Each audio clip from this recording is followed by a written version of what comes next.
Okay, so second half of the video. Lost My Head is where we got up to. And it's great. I think, it's about 5 minutes, 6 minutes. It's one of the long songs on this album, but it's got 2 minutes of a kind of intro-y sort of thing, where Maddie constantly says, I've lost my head, can you feel it, can you see it? And then around the 3 minute mark, it just kicks off, and I remember reading, I think NME's track by track review, how it calls it, soaring into post rock territory or something. That's how they described this half of the song, and it's true. It completely blew me away how it just turns a 180 on what you think it's going to be.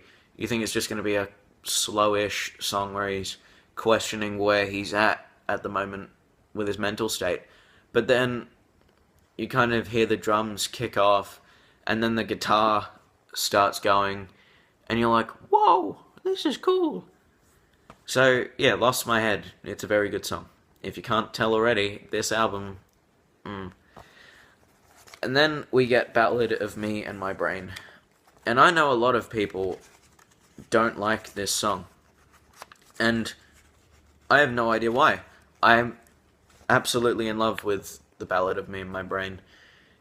I guess when I first heard it, and I heard the chorusy intro where I didn't really know what to expect, followed by the slow drums, you're kind of like, what's going to happen? And then Maddie just cuts in screaming, I think I've gone mad. And you're like, this is going to be an adventure. And the only thing I can fault with this song is how short it is. I wish it went on for about 4 minutes, just him. His voice sounds so, raw and not auto-tuned, because in some of the songs you can tell that it's been played around with at the studio. But not with this song. He sounds like he's in trouble. And there's this one part of this song there's certain parts in every song. I can probably tell you one part in every song that I love the most. But the bit in this song that just got me was when he sings, Where Would I Be If I Was My Brain? And he laughs when he sings it. I think it's that bit. Oh no, it's, well, what do you expect when you've got no mind? Sorry, I had to read that from the lyric book. When he sings, what do you expect when you've got no mind? And he starts laughing, I guess, when he's singing it. It's just so genuine and cool that he laughs when he's singing this song. And I absolutely adore any 1975 song where Matty Healy laughs when he sings. In the acoustic version of Robbers that he played with Chocolate and Girls at one point, he laughs during that as well, and I love that bit of that song. But yeah, Ballad of Me and My Brain is definitely one of my favourites off this album. And then we get to Somebody Else, which I neglected to mention they also played live at the concert. And I didn't know what to expect with this one when I read the set list, because you think it's going to be a love song, and it is, but it's also a breakup song, I guess, because he's talking about how he doesn't want to see this girl with anyone else, but he doesn't want to be with her, I think. Yeah, he doesn't want her, but he doesn't want to see her with anyone else. And then the song kind of changes halfway through, where he's talking about get someone you love, get someone you need. And there's just a tonal shift, I guess, in the song, where it's gone from slow, sensual would be the word to describe it, to kind of pop-ish. And it's cool. It's cool that it changes. You can tell I'm not really I can't be a music reviewer when I'm older, because I don't really know how to describe, bits of the song. But yeah, that bit's cool. How it just shifts from one tone to another, then it goes back for the final chorus. Then we have Loving Someone, which when I first heard, I absolutely fell in love with. And I tried for about 2 weeks to learn the lyrics to this song, and I think I've got it now. So when they come back for another concert, which I hope they do for Splendor, I think they're all but confirmed. Um, I hope I can sing along to this song completely, because apart from the spoken word bit at the end, because you can't really hear it and you can't really learn it from listening to the song. But I digress. Loving Someone is the sequel, I guess, to Money, if I had to put it with anything else, because Money has the bit at the end where he kind of raps. It's definitely a rap section of the song, and throughout this entire song he raps, not in the way you would expect, but he sings fast and he sings like a rap song. And it's good that they have a song on this album like that, because it's good to have a change of style halfway through the album. And it also has the best line I've ever heard in any song, which is, "I'm the Greek economy of cashing intellectual checks." I applaud you for writing that lyric. That is very good, because if you didn't know, Greece is in trouble with the economy, and he's saying that he's in debt when it comes to being intellectual and being smart. That's my interpretation of it. Closing off the kind of mid-section of the album, we have the title track, "I Like It When You Sleep, For You Are So Beautiful, Yet So Unaware of It."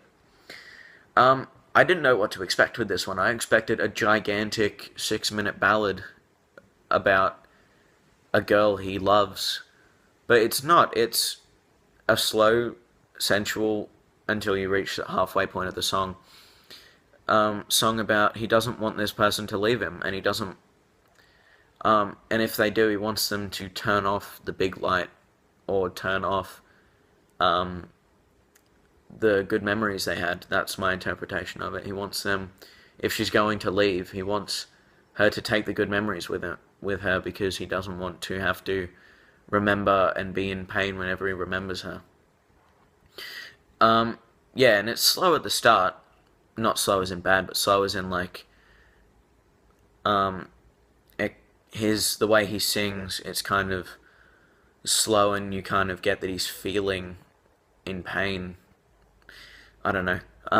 But then it kind of goes silent for a bit, and then it goes all pop-ish for the final 3 minutes. And that was cool, that there was a massive tonal shift halfway through that song. Then we have the sound.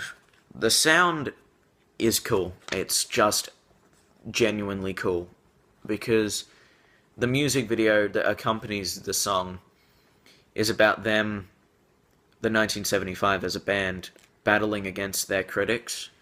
And I believe they picked the style they picked for this song because they wanted it to be an answer to all the critics saying that they were just Huey Lewis and the News over pathetic robo beats. I think that was one of the comments that was in the music video. Yeah, and it perfectly encapsulates, big word, the fact that they are just answering the complaints that they had with the exact same thing they were getting complained about with.